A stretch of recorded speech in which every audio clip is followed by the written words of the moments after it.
There is a profound, often bewildering truth at the heart of human connection, a paradox that Carl Jung meticulously unveiled.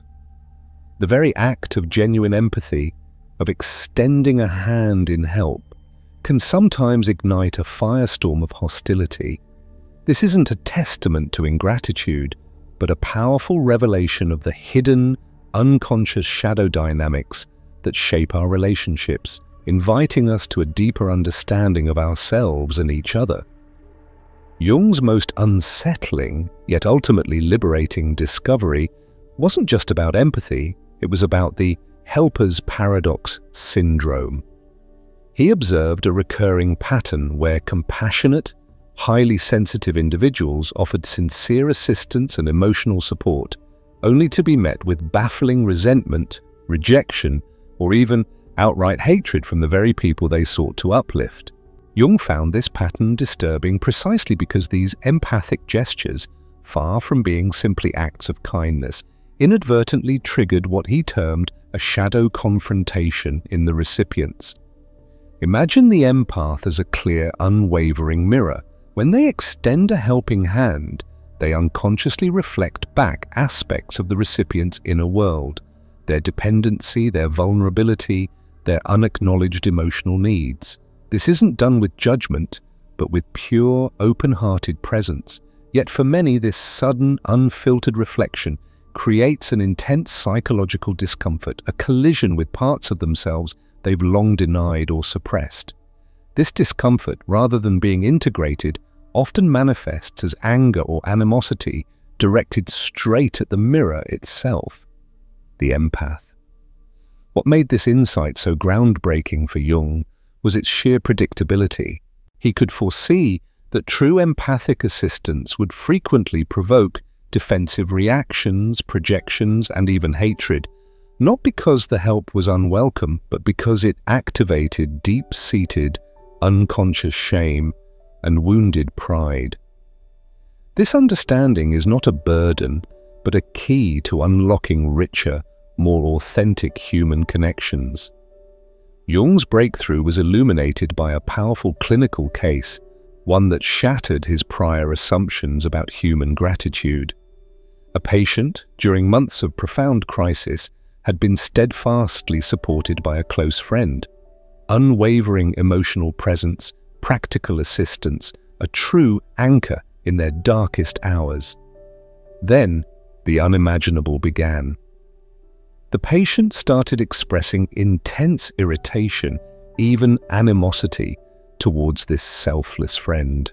Complaints emerged. "They're too much, overwhelming, making me feel weak." Despite receiving only kindness, the patient began to avoid and eventually reject their most supportive relationship. Through meticulous analysis, Jung uncovered a chilling truth. The patient's hostility wasn't about the friend's actions at all. It was about what the friend's help revealed about their own psychological state. The helper had become a living mirror, reflecting the patient's dependency and vulnerability, triggering a shame so profound it erupted as rage against the very mirror that exposed it. Jung documented this phenomenon, observing that the individual could not tolerate being witnessed in vulnerability. The empath's presence created an unbearable awareness of their own neediness, forcing a stark choice: integrate this reality or project it outward. The psyche, in its protective instinct, chose projection. What truly disturbed Jung was realizing this wasn't an isolated incident, but a universal pattern, a fundamental psychological truth where empathic assistance activates what he called dependency terror in recipients. The friend's caring presence forced a confrontation with aspects of self they desperately wished to keep hidden. Empaths, in essence, become unwitting triggers for the very psychological material others are desperate to keep unconscious, making them targets for shadow projection and defensive hostility. This insight, while initially painful, illuminates a path to profound self-awareness for both helper and helped. Jung then uncovered the precise mechanism behind why genuine help so often triggers hatred. Shadow mirror psychology. Empaths function as psychological mirrors reflecting the recipient's disowned emotional reality.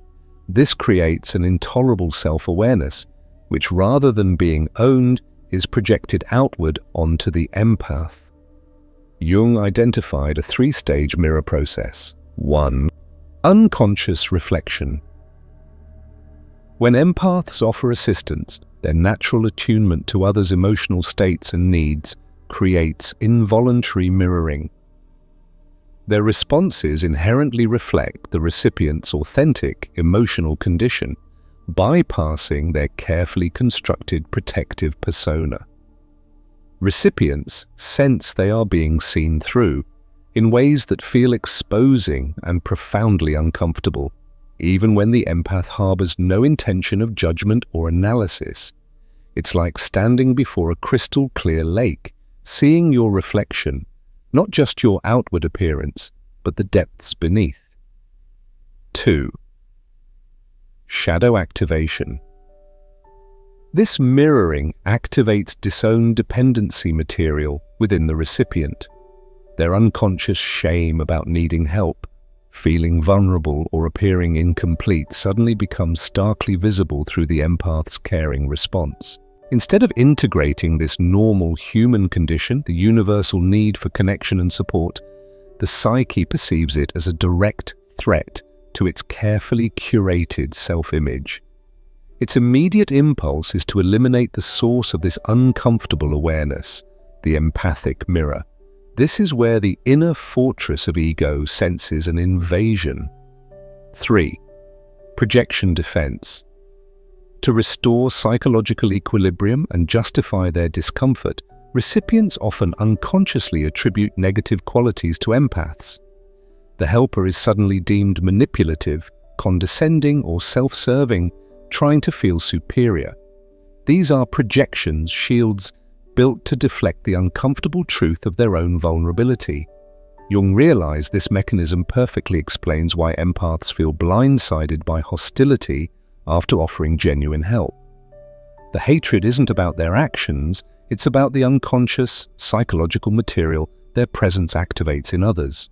This mirror destruction response is a desperate attempt to restore the recipient's internal balance by shattering the uncomfortable reflection of their authentic emotional needs. Jung identified an even deeper dynamic that makes empathic help feel threatening: the superiority illusion.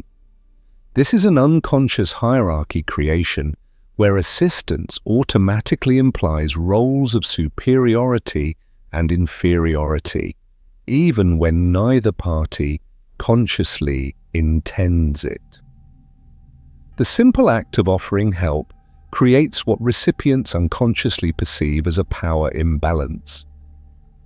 The helper appears to possess resources, insight, or strength that the recipient lacks, triggering what Jung called inferiority wound activation. Regardless of the empath's pure intentions, this perceived hierarchy triggers several automatic defensive responses. Pride armor activation. The recipient's ego immediately deploys defenses against feeling diminished by needing help. Jung noted that accepting assistance can unconsciously feel like a regression to childhood dependency, activating dignity preservation mechanisms. These manifest as criticism of the helper's methods, motivations, or character, subtle or not so subtle ways of restoring psychological equality by finding fault with the person offering assistance. It's the ego's valiant stand shouting, "I am not weak." Competence threat response. Empathic assistance often triggers an uncomfortable questioning of the recipient's own capabilities. If someone else can so readily see and address their problems, it raises unconscious doubts about their own insight and problem-solving abilities.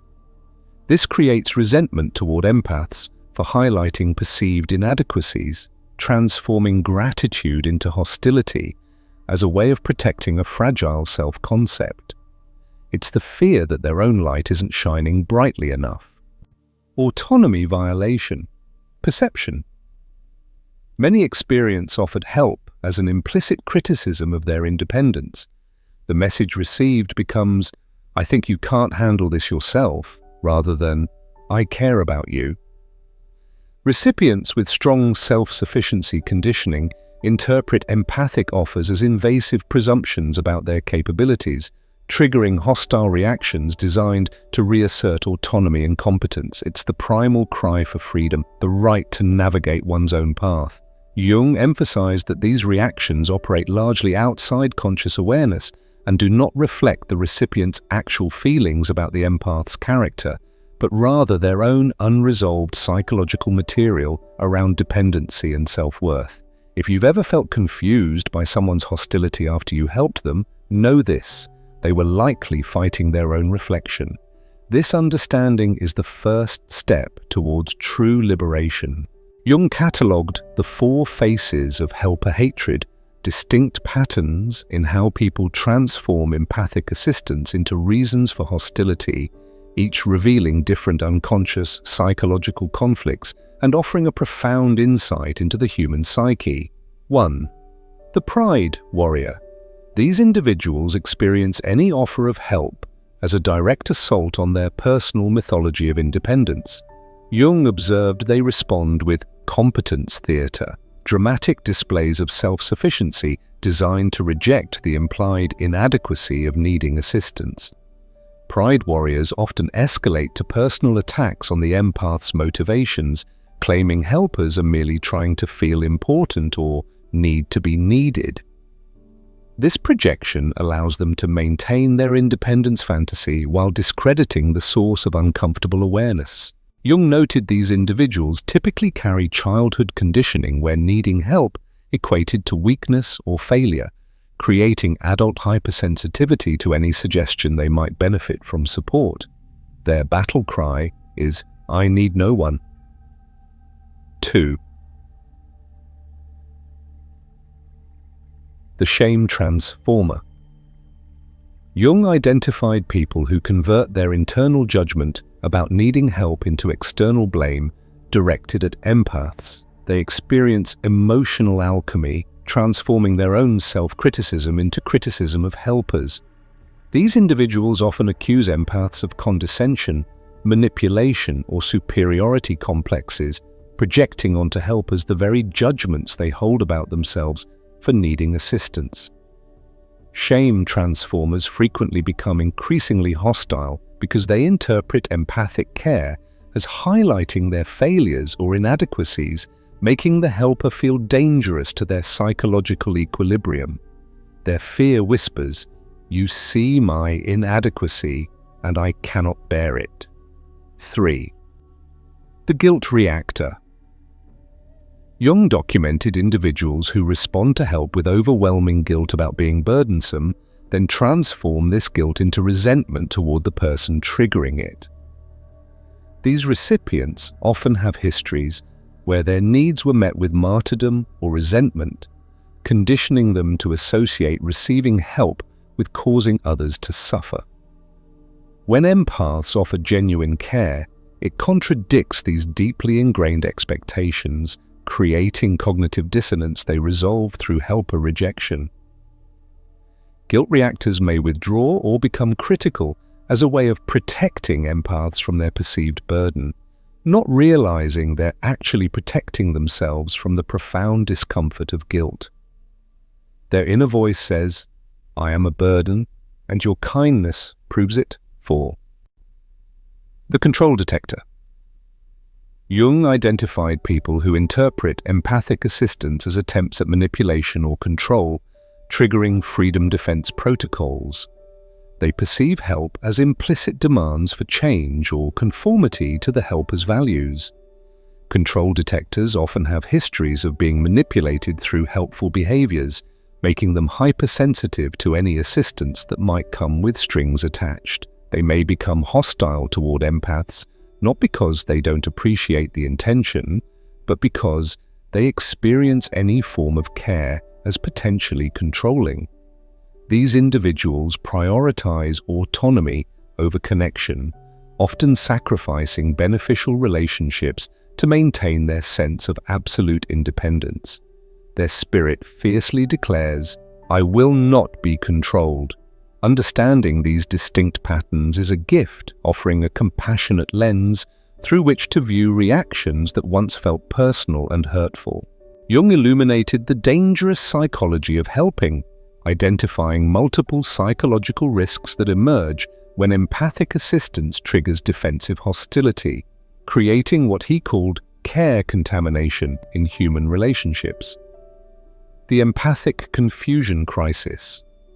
Empaths, driven by pure intentions, experience profound disorientation when their genuine care is met with hatred. This creates reality questioning about their own motivations and perceptions. This confusion can be so severe that empaths begin doubting their ability to read social situations accurately, wondering if they actually are manipulative or condescending despite their conscious intentions. Jung documented cases where repeated helper rejection led empaths to develop assistance phobia, becoming afraid to offer natural care due to conditioning that expects negative responses. It's a wound to the soul, making them question their very nature. The projection poisoning effect. Empaths are uniquely vulnerable to absorbing the shadow material projected onto them. Accusations of manipulation or superiority, even when factually inaccurate, can contaminate an empath's self-perception. Jung noted that sensitive individuals are particularly susceptible to this shadow absorption because their empathic nature makes them naturally receptive to others' psychological material, including projections. This poisoning effect can cause empaths to suppress their natural helping instincts or become overly self-conscious about their motivations, ultimately reducing their beautiful capacity to offer beneficial care. The relationship destruction pattern. Helper rejection creates escalating dysfunction. Empaths feel hurt and withdraw their natural care, while recipients feel guilty about their reaction but don't understand its psychological source. This creates mutual avoidance spirals where both parties begin walking on eggshells. Empaths afraid to offer support, recipients ashamed of their defensive responses. Relationships that could be mutually beneficial deteriorate into distance and suspicion, a tragic loss of potential connection. The cultural empathy erosion. Jung warned that widespread helper rejection creates societal conditioning against offering genuine care. When empathic assistance is frequently met with hostility, people learn to suppress natural helping instincts to avoid negative responses. This phenomenon contributes to social isolation and community breakdown, as individuals become hesitant to extend normal human care due to fear of triggering defensive reactions. Jung observed that cultures where helper rejection is common develop independence pathology, an extreme individualism that denies fundamental human interdependence needs. It's a societal dimming of the light of compassion. Yet this challenging landscape is not a dead end. It is an invitation to growth, a call to courage for both empaths and recipients to navigate these dynamics with profound awareness. Jung, ever the visionary, developed a powerful integration framework to help both empaths and recipients navigate helper rejection dynamics without destroying beneficial relationships, transforming these challenges into opportunities for growth. Projection recognition training. Jung taught recipients to identify when their negative responses to help reflect their own psychological material rather than the helper's actual behavior. This involves examining the emotional intensity of their resistance and tracing it to its psychological origins. Jung created exercises for developing projection awareness, noticing when criticism of helpers feels disproportionate to their actions, identifying childhood experiences that created shame around needing assistance, and distinguishing between genuine boundary violations and personal discomfort with vulnerability. Jung emphasized that projection recognition doesn't mean accepting inappropriate help, but rather evaluating assistance based on actual behavior rather than triggered emotional responses. It is the courageous act of looking within. Conscious helping protocols.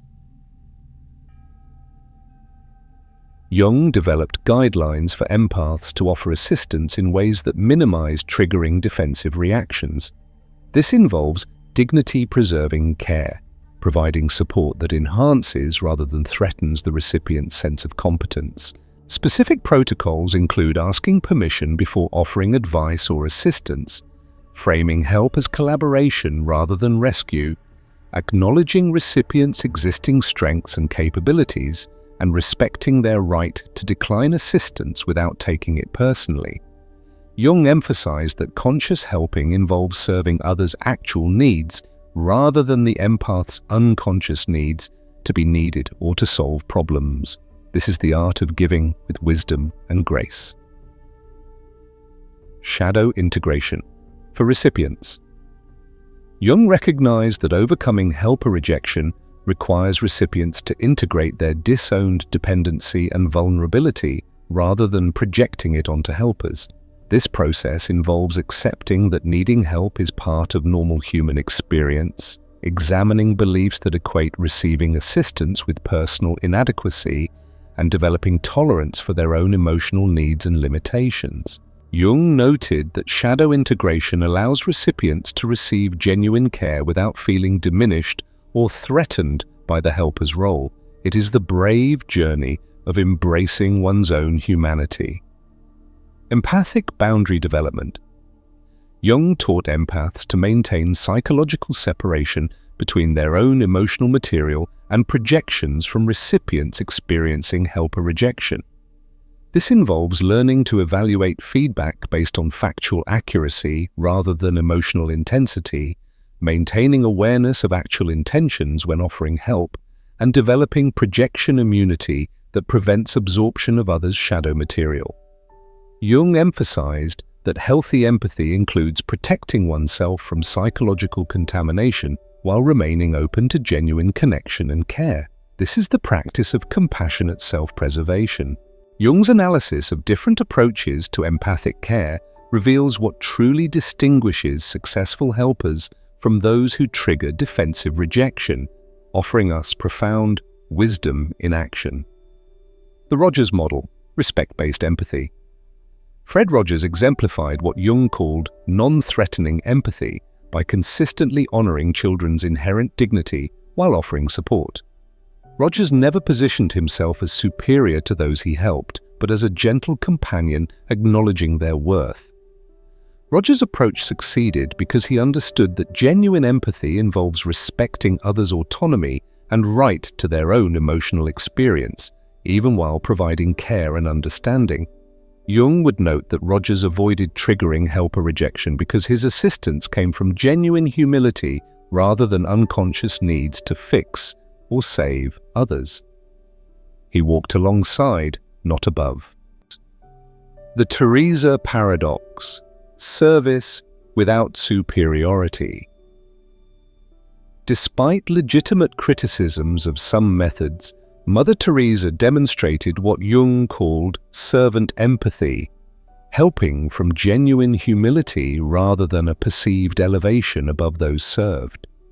Her approach minimized defensive reactions because she consistently positioned herself as serving rather than saving, recognizing the inherent dignity of those receiving assistance regardless of their circumstances.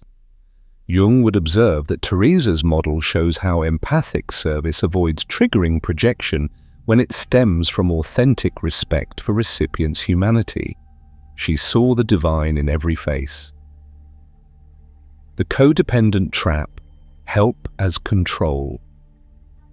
Jung documented patterns of individuals who use helping as unconscious manipulation, creating expectations of gratitude, behavioral change, or emotional dependence that recipients instinctively resist. These helpers trigger severe rejection because their assistance comes with invisible strings, unconscious demands that recipients sense and rebel against, even when unable to articulate the source of their discomfort. Jung noted that codependent helping persists despite negative responses because it serves helpers' psychological needs rather than genuinely addressing recipients' requirements. This is a path where true connection withers. Jung observed that cultural context plays a significant role in how help is received. Individualistic cultures, with their emphasis on self-reliance, tend to produce more helper rejection because they condition people to associate receiving assistance with personal failure. In contrast, interdependent cultures normalize mutual aid without threatening individual worth. Understanding these cultural dynamics helps both empaths and recipients recognize when their responses reflect societal conditioning rather than personal psychology, freeing us from inherited patterns. Building helper-safe communities is Jung's vision for a world where empathy flourishes.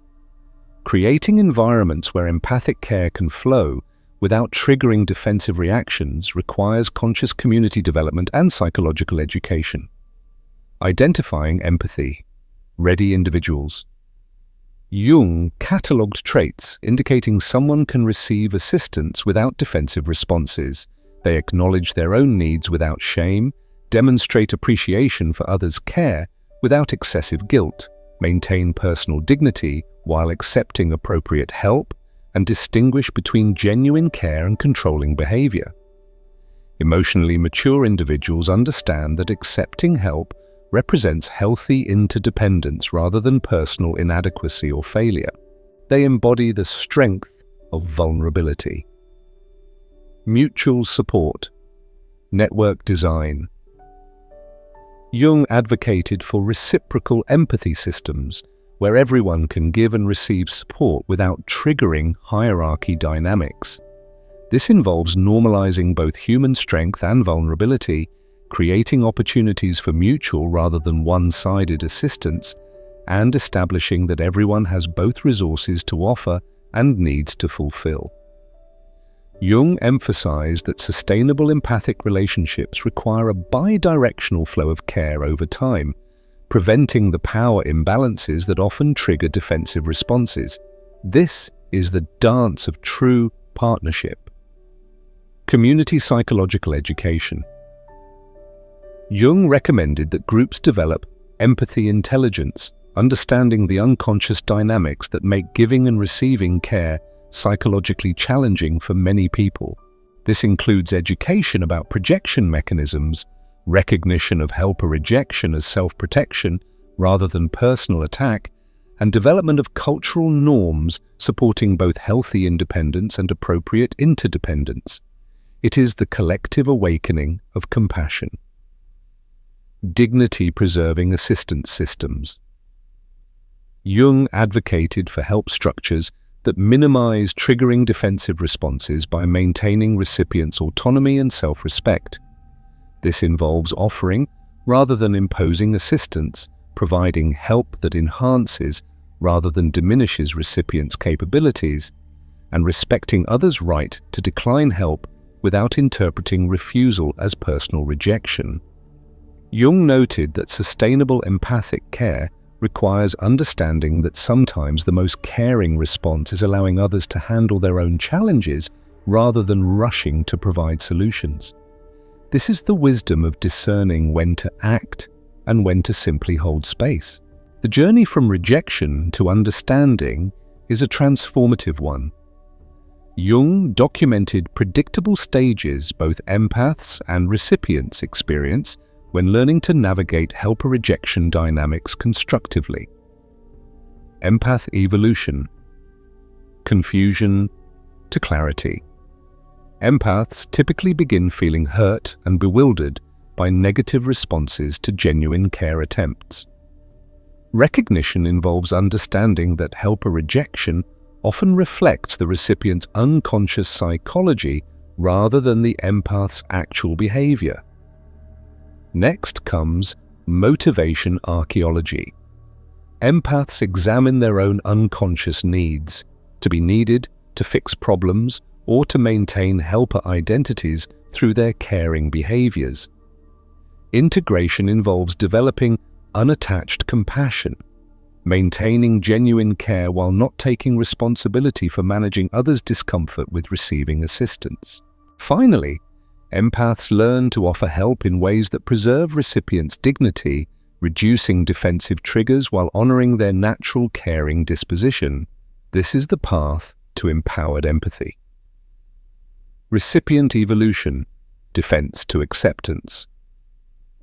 People struggling with helper rejection typically begin with automatic defensive responses without awareness of underlying psychological dynamics. Recognition involves understanding their negative reactions often reflect conditioning about dependency and vulnerability rather than accurate assessment of helpers' intentions. Integration includes examining childhood experiences that created shame around needing help, developing tolerance for their own vulnerability, and learning to evaluate assistance based on appropriateness rather than emotional triggers. Final integration involves gracefully receiving genuine care while maintaining healthy boundaries against inappropriate assistance. This is the journey to authentic self-acceptance. Relationship transformation is possible when both parties understand the unconscious mechanisms involved. This evolution includes open discussion about helper rejection phenomena, clear communication about assistance preferences, and development of mutual empathy where both parties can give and receive support appropriately. If you've learned to see rejection of your help as psychological protection rather than a personal attack, then you've unlocked a profound freedom. Jung identified common integration mistakes that prevent successful navigation of helper rejection dynamics, warning about approaches that worsen rather than resolve these interpersonal challenges. The analysis paralysis trap. Jung warned against empaths becoming so focused on psychological dynamics that they lose spontaneous caring capacity. Over-intellectualizing empathy makes it feel calculated rather than authentic. While understanding projection mechanisms helps, empaths shouldn't become so self-conscious about potential negative responses that they suppress natural caring instincts entirely. Balance requires maintaining psychological awareness while preserving authentic emotional expression. The wounded withdrawal pattern. Empaths responding to helper rejection with defensive withdrawal, removing their care as protection or punishment. This withdrawal often stems from injured pride rather than conscious boundary setting, creating mutual avoidance cycles that damage potentially beneficial relationships. Healthy responses involve maintaining internal equilibrium rather than reactive withdrawal of genuine concern. The binary thinking trap. Jung warned against empaths swinging from unlimited helping to no assistance at all, interpreting any negative response as evidence they should never offer help again. This all-or-nothing thinking deprives both empaths and others of beneficial connection, often reflecting cognitive rigidity rather than nuanced understanding of interpersonal dynamics. Jung advocated for sophisticated responses that distinguish between inappropriate helping and genuine care offered with respect for others' autonomy. The projection internalization error. Empaths who absorb projected material during helper rejection begin to believe they actually are manipulative or inappropriately motivated. This internalization damages empaths' self-perception and confidence in offering assistance. Developing projection discrimination allows empaths to distinguish between valid behavioral feedback and shadow material being projected by others. Jung believed that understanding helper rejection serves a greater purpose in collective psychological development, contributing to more mature, empathic relationships throughout society. When these dynamics are understood, communities develop healthier patterns of mutual support that honor both individual autonomy and interdependence needs. This creates collective empathy intelligence, a cultural capacity for sustainable caring relationships. Relationship model evolution occurs as individuals successfully navigating helper rejection become examples of healthier empathic dynamics, showing others that care can be exchanged without triggering defensive responses or creating unhealthy dependencies. These evolved relationships demonstrate that genuine empathy involves respecting autonomy while offering support, maintaining dignity while acknowledging vulnerability, and creating mutual rather than hierarchical care exchanges. This awareness is a cultural healing catalyst, challenging conditioning that damages both empaths' ability to give care and recipients' capacity to receive it constructively. This understanding contributes to cultural maturation around interdependence, moving beyond independence mythology toward recognition that mutual care is essential for human thriving. Ultimately, psychological growth acceleration is a profound outcome. Working through helper rejection forces both empaths and recipients to confront unconscious material that might otherwise remain unexamined, catalyzing individual development and relationship maturity. This process, while initially challenging, strengthens both parties' capacity for authentic connection and reduces projection dynamics that create interpersonal conflict. The freedom in understanding why empaths feel hate from people they've only helped reveals fundamental truths about human psychology that transform confusion into clarity.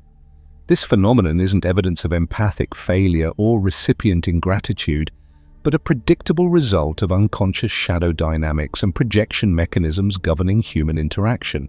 When empaths offer genuine assistance, they often trigger shame, wounded pride, and dependency fears in recipients who haven't integrated their own vulnerability and interdependence needs. The resulting hostility reflects internal psychological struggles rather than an accurate assessment of the empath's character or intentions. For empaths, recognizing these dynamics provides freedom from personalizing defensive responses to genuine care. Understanding projection mechanisms allows you to maintain your natural empathy while developing appropriate boundaries against absorbing others' disowned psychological material.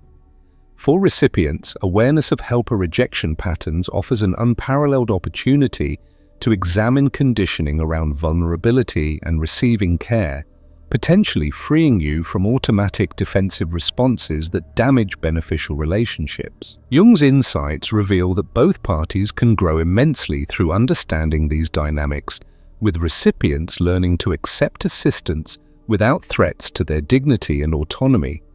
Your empathic nature remains invaluable precisely because it penetrates psychological defenses and connects with authentic human needs, even when that connection initially triggers defensive responses. The goal isn't eliminating helper rejection, but understanding it as vital information about unconscious processes rather than evidence of personal failure. If you felt confused by someone's hostility after you genuinely tried to help them, understand this: it wasn't truly about you. Your recognition of these shadow dynamics helps free both yourself and others from unconscious projection patterns that damage potentially beneficial relationships, paving the way for a more compassionate and connected world.